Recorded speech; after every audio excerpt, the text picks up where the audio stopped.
మున్సిపాలిటీలో జరిగిన కుంభకోణంపై YSRCP special press meet. గత కొద్ది నెలలుగా మున్సిపల్ కార్యాలయంలో జరుగుతున్న అవకతవకలపై నిన్న జరిగిన అత్యవసర సమావేశంలో వాటి కారకుడని ఆరోపణలు ఎదుర్కొంటున్న ప్రస్తుత కమిషనర్ పిల్లా జగన్మోహన్ రావును ప్రశ్నించిన స్థానిక టీడీపీ, వైసీపీ కౌన్సిలర్లు మరియు వివిధ పార్టీల పట్టణ నాయకులను ఎటువంటి వివరణలు ఇవ్వకుండా సమావేశం మధ్య నుండి వెళ్ళిపోయిన కమిషనర్ బాధ్యతారాహిత్యతను ఖండిస్తూ నేడు వైఎస్ఆర్సీపీ పలాస నియోజకవర్గ కన్వీనర్ డాక్టర్ సీదిరి అప్పలరాజు మరియు పట్టణ వైసీపీ కౌన్సిలర్లు, నాయకులు ఏర్పాటు చేసిన ప్రెస్ మీట్లో డాక్టర్ అప్పలరాజు మాట్లాడుతూ ఎమ్మెల్యే అండదండలతోనే ప్రస్తుత మున్సిపల్ కమిషనర్ ఇలా ప్రవర్తిస్తున్నారని అన్నారు. ఉన్నటువంటి పరిపాలన వ్యవహారాలటువంటి దుస్థితిని ఈరోజు మీ ముందుకు తీసుకొస్తున్నామండి. మీరు చూడొచ్చు, మున్సిపాలిటీలో ఉన్నటువంటి మితిమీరినటువంటి మన ప్రజాప్రతినిధి జోక్యం, ఎమ్మెల్యే గారి జోక్యం, చైర్పర్సన్ అధికారాల్లో జోక్యం, లేకపోతే ఇంతకు ముందు ఉన్నటువంటి కమిషనర్ అధికారంలో జోక్యం. అసలు ఈ సమస్య అంతా కూడా మీరు చూడొచ్చు.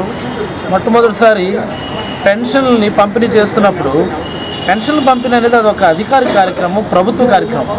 దాన్ని ప్రభుత్వ కార్యాలయంలోనూ మున్సిపల్ కార్యాలయంలోనూ ఎక్కడో పెట్టాలి. కానీ వీళ్ళు ఏం చేశారు, తిన్నగా తీసుకెళ్ళి ఒక పార్టీ కార్యాలయంలో పెట్టుకున్నారు. ఏదో వాళ్ళు సొంత డబ్బులు ఇస్తున్నట్టు, సొంత ఇంట్లో చేసుకున్నట్టు చేసుకుంటున్నారు. సో అక్కడ మొదలైంది. దానికి ఏంటంటే మన జిల్లా మంత్రి సపోర్ట్. అదే రోజు కొంతమంది మన మున్సిపాలిటీ అధికారులు కూడా ఎదురుతీరు అడిగినటువంటి పరిస్థితి. వాళ్ళందరినీ సస్పెండ్ చేసి ట్రాన్స్ఫర్ చేశారు. దాంతో మున్సిపల్ అధికారులు భయభ్రాంతులు అయిపోయి మనకెందుకు వచ్చిన గొడవ అని చెప్పి ఎమ్మెల్యేకి మడుగులు వచ్చేటటువంటి పరిస్థితి. మీరు మొన్నేమో అదేదో చూసాము, సోషల్ మీడియాలో పోస్టులు పెట్టారని చెప్పి మీ అధికార పక్షం కోఆప్షన్ సభ్యుల మీద లేకపోతే వాళ్ళ మీద వీళ్ళ మీద కూడా కేసులు పెట్టేటటువంటి పరిస్థితి. అంటే ఈరోజు మేము ప్రెస్ మీట్ పెట్టాం, మా మీద కూడా కేసులు పెట్టేస్తారా? మీరు మిమ్మల్ని విమర్శిస్తున్నామని పెట్టేయండి, చూద్దాం ఏం జరుగుతుంది. ఎమ్మెల్యే గారు రండి సార్, వీధుల్లోకి రండి, రోడ్డు మీద రండి, ఏం జరుగుతుందో తెలుస్తుంది. ప్రజలు ఎంత ఇబ్బంది పడుతున్నారో తెలుస్తుంది, ఎంత తీవ్రంగా బాధపడుతున్నారో తెలుస్తుంది. నమస్కారం సార్ ఎమ్మెల్యే గారు. పట్టణ వైసీపీ కన్వీనర్ దువ్వాడ శ్రీకాంత్ మాట్లాడుతూ పేదలైన వితంతువులకు, వృద్ధులకు, వికలాంగులకు అందవలసిన పింఛన్లను స్వాహా చేయటం, అది కమిషనర్ కావటం సిగ్గుచేటని అన్నారు.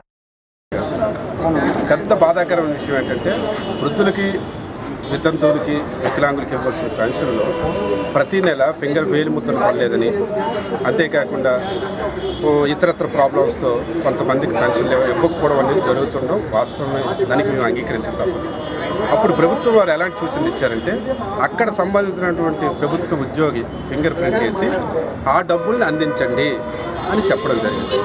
వీళ్ళు అటువంటి రూట్ని మిస్యూజ్ చేసి వీళ్ళు ఫింగర్ ప్రింట్స్ వేసి నెలసరి కొంత బాధ్యతలకు ఇవ్వాల్సినటువంటి డబ్బు, అమ్మ ఈ నెల మీకు పెన్షన్స్ రాలేదు, వచ్చే నెల ఇస్తామని తీసుకొని వీళ్ళు సొంత ఖర్చులు చేసుకొని వచ్చే నెల కలిపితే కలపడం, లేకపోతే మీకు పెన్షన్ రద్దు అయిపోయిందని ఆ బాధ్యత చెప్పి మోసం చేస్తున్నటువంటి వైనం పలాస కాశీలో చాలా జరుగుతుంది. నిజానికి ప్రతీ నెల పెన్షన్స్ ముగింపు సమయం అంటే 1 నుండి 6వ తారీఖు లోపు పెన్షన్స్ ఇవ్వాలని ఒక షరతు అయితే 12 లోపల మిగిలినటువంటి ధనాన్ని మున్సిపాలిటీలో ఉన్నటువంటి క్యాష్ కౌంటర్లో చెల్లించి ప్రభుత్వ ఖాతాలో వేయమని ఒక నిబంధన ఉంది. వీళ్ళు ప్రతి నెల ఏం చేస్తున్నారంటే మిగిలిపోయినటువంటి డబ్బుని ప్రభుత్వ ఖాతాల్లో జమపరచుకుంటా వాళ్ళ సొంత పాకెట్లో వేసుకున్నటువంటి పరిస్థితి. అది ఈరోజు కనీస పరిజ్ఞానం లేనటువంటి వ్యక్తికి మున్సిపల్ కమిషనర్గా తేవడం, ఆయన ఆ కమిషనర్ పదవిని ఒక ఐఏఎస్ ఆఫీసర్కి ఉన్నటువంటి హోదా నాకుంది అనుకొని ఆయన విచ్చలవిడిగా యంత్రాంగాన్ని తన చేతిలోకి తీసుకుని ఇలాంటి తప్పులు చేస్తారు. నిజంగా చాలా బాధాకరం.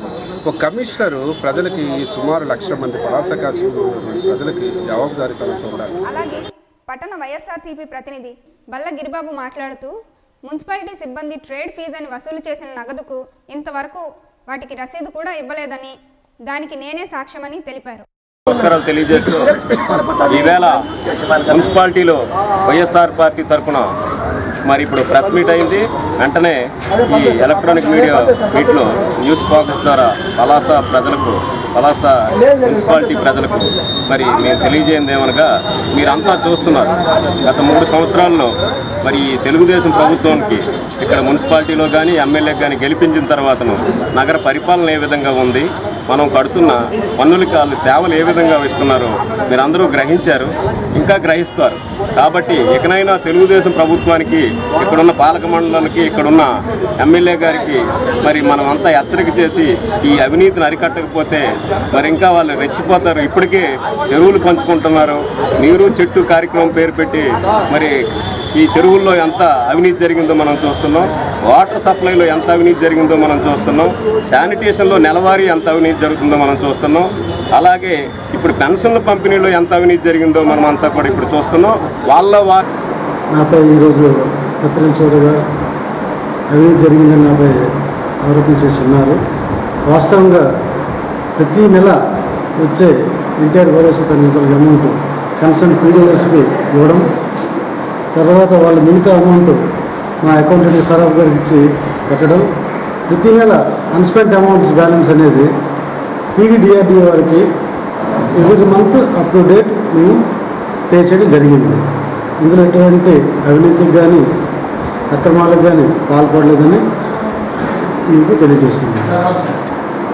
నాకు సెలబ్రేట్ వెళ్ళమంటే నేను సెలబ్రేట్ వెళ్ళని అవతని చెప్పాను. ఇవన్నీ నన్ను బదిలీ చేసే ప్రయత్నం ఇది ఒక భాగం అని అనుకుంటున్నాను. కాబట్టి ఎటువంటి అవినీతి ఆరోపణలు ఎన్ని చేసినా మా అవినీతి ఆరోపణలు ఏం చేయలేదు, ఇప్పుడు అక్రమాలు జరగలేదు. ఈ విషయం మీకు తెలియజేస్తుంది.